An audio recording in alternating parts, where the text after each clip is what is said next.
समनापुर रहेली से पीयूष जैन की जिज्ञासा है। नमोस्तु महाराज श्री। महाराज जी, हमारे यहाँ पर दो अभिषेक पाठ देखे जाते हैं।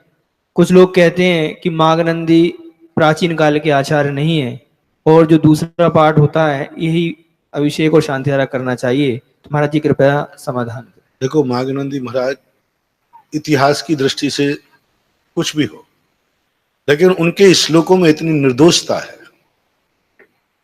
मान लीजिए पहली बात तो मागनंदी प्राचीन है, लेकिन फिर भी यदि आपका मन नहीं मानता है तो उनके श्लोकों में इतनी निर्दोषता है, सर्वमान्य सर्वव्यापक है।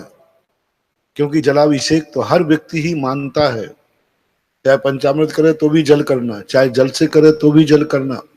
तो उन्होंने जल की जो महिमा गाई है, उनके श्लोक निर्दोष हैं। उनके श्लोकों में जो वर्णन है वो शक्तिमान है, उनके श्लोकों में जो बीजाक्षर है वो शक्तिमान है। उन्होंने जो श्लोकों की रचना जिस प्रसंग में की है, वह रचना युक्ति युक्त, आगम युक्त, तर्क युक्त, सब तरफ से एक है। इसलिए हम प्राचीन और अर्वाचीन का निर्णय न कर पाए तो उनके निर्दोष वर्णन के ऊपर निर्णय करके यही पाठ सिद्धिदायक है। जब से माघनंदी महाराज का अभिषेक पाठ हुआ है, तभी से ये चमत्कार और अतिशय शुरू हो रहा है। लाखों लोगों की जिंदगी सुधर रही है। हाथ कंगन को आरसी क्या, पढ़े लिखे को पारसी क्या।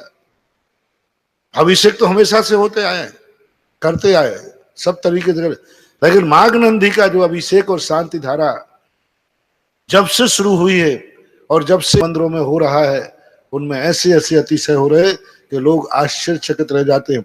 ऐसी ऐसी महाबीमारियां, ऐसे ऐसे महासंकट इस माघनंदी महाराज के अभिषेक पाठ से हो रहे।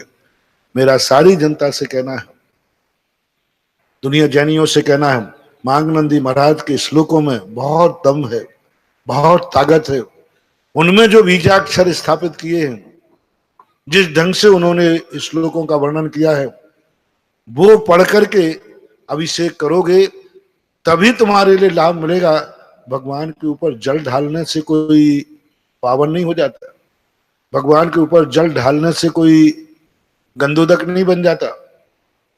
जब मंत्र, सही मंत्र पढ़ करके जो जल ढाला जाता है, तब वो गंधोदय अतिशयकारी होता है। जितने आज भी संसार में जैसे बहुत सारे स्त्रोत हैं, बहुत सारे स्त्रोत हैं, कल्याण मंदिर, बहुत सारे स्त्रोत हैं, लेकिन जो ताकत भक्तांबर स्त्रोत में है वो ताकत अन्य स्त्रोतों में नहीं है। भक्तांबर स्त्रोत के बीजाक्षर बहुत पावरफुल। आज सारे भारत में देख लो आप, भक्तांबर स्त्रोत हर प्रांत में है। कर्नाटक वाले हैं चाहे दक्षिण भारत, कहीं के भी हर व्यक्ति के अंदर भक्तांबर स्त्रोत का नाम होता है। क्यों? उसमें ताकत है। एक पहला स्त्रोत है जिस स्त्रोत के ऊपर यंत्र बने, मंत्र बने, रिद्धियां बने। और किसी स्त्रोत तो सब बहुत है, लेकिन किसी स्त्रोत पे यंत्र नहीं बने, उसमें ताकत है। जिस प्रकार भक्तांबर स्त्रोत में ताकत है, उसी प्रकार से माघनंदी महाराज के श्लोक तो अभिषेक पाठ बहुत हैं, नए भी रच रहे, पुराने भी है, लेकिन माघनंदी महाराज के श्लोकों में, भक्तांबर अभिषेक पाठ में जो ताकत है वो अन्य अभिषेक पाठों में नहीं है। इसलिए यदि आप अपनी जिंदगी में गंधोदक को औषधि के रूप में स्वीकार करना चाहते हैं कि हमारे जीवन के संकट निवारण हो, इष्ट की प्राप्ति हो, तो मेरा तो यही संदेशा है सारी दुनिया को कि माघनंदी महाराज का ही अभिषेक पाठ करके गंधोदक बनाएंगे तो तुम्हारे लिए लाभ होगा। बाकी अभिषेक हो रहा है तो करते रहो। माघनंदी महाराज की शांति धारा के बीजाक्षर ही तुम्हें लाभकारी हो। यदि आपको अनिष्ट निवारण और इष्ट का निवारण उपलब्धि चाहिए तो भक्तांबर पाठ और माघनंदी महाराज का अभिषेक करिए। बाकी जो कुछ भी चलता है दुनिया में, उसके लिए मैं कुछ बोल नहीं सकता। मैं वो वैद्य की बात कर सकता हूं, जो दवाई तुम्हारे लिए काम आएगी उसकी पर्ची लिख सकता हूं। दवाई तो सारे मेडिकल में भरी हुई है, लेकिन वो तुम्हारे काम की नहीं है। इसलिए ये सब कसाय भाव, ये सब अर्वाचीन प्राचीन शब्द छोड़ करके महा ताकत देखो।